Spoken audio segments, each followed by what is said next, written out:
അസ്സലാമു അലൈക്കും വറഹ്മത്തുള്ള. നമ്മൾ ചെറിയ പെരുന്നാൾ ആഘോഷിക്കാൻ കാത്തിരിക്കുന്നവരാണ്. ഇൻഷാ അള്ളാഹ് ശവ്വാൽ മാസപ്പിറവിയിലൂടെയാണ് ചെറിയ പെരുന്നാൾ നാം ആഘോഷിക്കുക. റമദാൻ നോമ്പിൻ്റെ സമാപ്തിയാണ് ചെറിയ പെരുന്നാൾ.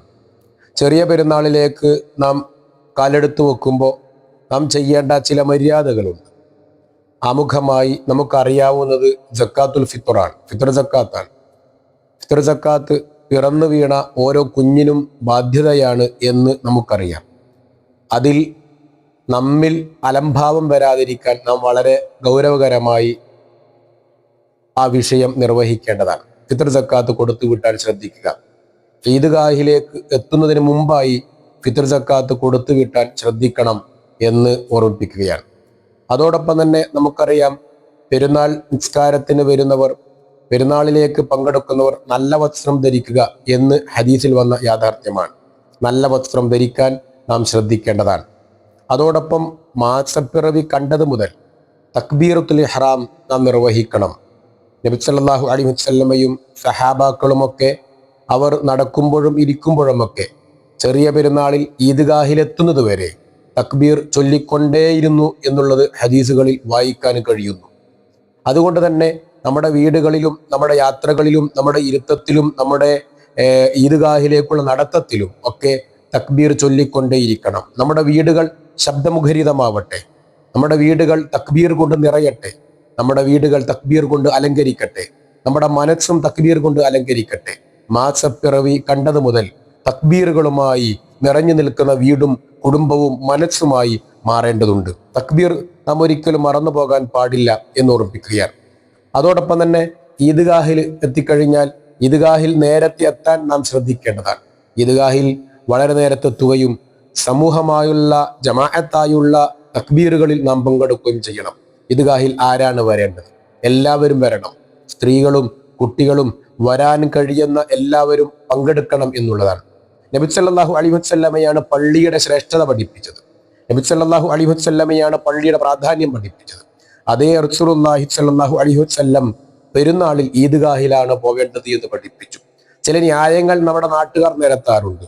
ഈദ്ഗാഹ് എന്ന് പറയുമ്പോൾ അവിടെ പറമ്പല്ലേ, അങ്ങനെയല്ലേ, അവിടെ നായകൾ കാലികളൊക്കെ കഷ്ടിക്കുന്നില്ലേ, മൂത്രമൊഴിക്കുന്നില്ലേ എന്നൊക്കെ. പക്ഷേ നബി സല്ലല്ലാഹു അലൈഹി വസല്ലമ തന്നെയാണ് പള്ളിയുടെ പ്രാധാന്യം പഠിപ്പിച്ചത്. അതേ റസൂൽ തന്നെയാണ് ഈദ്ഗാഹിന്റെയും പ്രാധാന്യം പഠിപ്പിച്ചത്. പെരുന്നാളുകളിൽ പ്രത്യേകമായി തയ്യാറാക്കപ്പെട്ട മൈതാനിയിൽ തന്നെയാണ് പെരുന്നാൾ നിസ്കരിക്കേണ്ടത് എന്ന് സുന്നത്തുകൾ കൊണ്ട് നമുക്ക് ബോധ്യമാണ്. അതുകൊണ്ട് തന്നെ നാം എല്ലാവരും, വീട്ടിലുള്ള എല്ലാവരും പോകാൻ ശ്രദ്ധിക്കണം. അതോടൊപ്പം തന്നെ ഈദ്ഗാഹിൽ പങ്കെടുക്കുന്നവർ സ്വതക്ക പരമാവധി പങ്കെടുക്കുന്ന എല്ലാവരും ആ സ്വതക്കയിൽ പങ്കാളികളാവണം എന്ന് ഓർമ്മിപ്പിക്കുകയാണ്. അതോടൊപ്പം പെരുന്നാളിൽ പങ്കെടുക്കുമ്പോൾ, പെരുന്നാളുകളിലേക്ക് പോകുമ്പോൾ ചെറിയ പെരുന്നാളിൽ ഭക്ഷണം കഴിച്ചുകൊണ്ടാണ് പുറപ്പെടേണ്ടത്. പലപ്പോഴും നമ്മുടെ വീട്ടകങ്ങളിൽ ചെറിയ പെരുന്നാളും ബലി പെരുന്നാളും ഒരേപോലെയാണ് നമ്മൾ പുറപ്പെടാറുള്ളത് എന്നുള്ളത് നാം ശ്രദ്ധിക്കേണ്ട ഒരു വശമാണ്. ബലി പെരുന്നാളിൽ ഒന്നും കഴിക്കാതെ പോകുന്നതാണ് സുന്നത്ത് എന്ന് പഠിപ്പിക്കപ്പെട്ടപ്പോൾ ചെറിയ പെരുന്നാളിൽ കഴിച്ചുകൊണ്ടാണ് പോവേണ്ടത് എന്നും ഇസ്ലാം പഠിപ്പിച്ചിട്ടുണ്ട്. അതുകൊണ്ട് തന്നെ നാം ചെറിയ പെരുന്നാളിൽ കഴിച്ചുകൊണ്ട് പോവാനും ബലി പെരുന്നാളിൽ കഴിക്കാതെ പോവാനും ആ വ്യത്യസ്തത നമ്മുടെ പെരുന്നാളുകളിൽ കാത്തു സൂക്ഷിക്കണം എന്ന് സാന്ദർഭികമായി ഉറപ്പിക്കുകയാണ്. അതോടൊപ്പം തന്നെ ആ രാവിലെയുള്ള ഭക്ഷണം കഴിച്ചുകൊണ്ട് പോകുമ്പോൾ അതിൽ ഈത്തപ്പഴം കഴിക്കുന്നത് പ്രത്യേകം സുന്നത്തായി ഹദീസുകളിൽ പഠിപ്പിച്ചിട്ടുള്ള വിഷയമാണ്. ഈത്തപ്പഴം കഴിക്കുമ്പോൾ ഒറ്റയാക്കണം എന്നുള്ളതും നമുക്കറിയാവുന്ന ഒരു വസ്തുതയാണ്.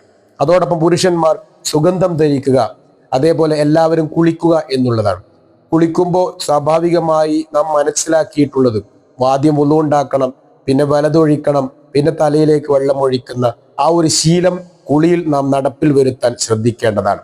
അതോടൊപ്പം തന്നെ തക്ബീറുകൾ ചൊല്ലി ഈദ്ഗാഹിലേക്ക് എത്തി പെരുന്നാൾ നിസ്കാരത്തിന്റെ ഖുതുബകൾ കേട്ടുകൊണ്ട് നാം രണ്ട് വഴിയിലൂടെ ഒരു വഴിയിലൂടെ വരികയും മറ്റൊരു വഴിയിലൂടെ പോവുകയും ചെയ്യാൻ ശ്രദ്ധിക്കണം എന്നുള്ളതാണ്. എന്തിനാണ് രണ്ട് വഴികൾ തിരഞ്ഞെടുക്കുന്നത് എന്നതിൽ ചില ന്യായങ്ങൾ പണ്ഡിതന്മാർ നിരത്തിയിട്ടുണ്ട്. ബന്ധങ്ങൾ സുസ്ഥാപിതമാവാൻ നാം ഇടപെടണം, ഇടപഴകണം, ചിരിക്കണം, സലാം പറയണം. ഇങ്ങനെ മറ്റുള്ളവരുമായുള്ള നമ്മുടെ ബന്ധം ഊട്ടിയുറപ്പിക്കാൻ കൂടിയാണ് ഇങ്ങനെ വ്യത്യസ്ത വഴികൾ തിരഞ്ഞെടുക്കാൻ ഇസ്ലാം നിർദ്ദേശിച്ചത് എന്ന് നമുക്ക് മനസ്സിലാക്കാൻ കഴിയുന്നു. ഈ രൂപത്തിൽ പെരുന്നാൾ നമുക്ക് അലങ്കൃതമാവട്ടെ. പെരുന്നാൾ സ്നേഹത്തിൻ്റെ, സൗഹാർദ്ദത്തിൻ്റെ, വിട്ടുവീഴ്ചയുടെ, സഹനത്തിൻ്റെ, അർപ്പണബോധത്തിൻ്റെ മാതൃകയായി മാറാൻ നമുക്ക് സഹായിക്കട്ടെ. അസ്സലാമു അലൈക്കും വറഹ്മത്തുള്ളാഹി.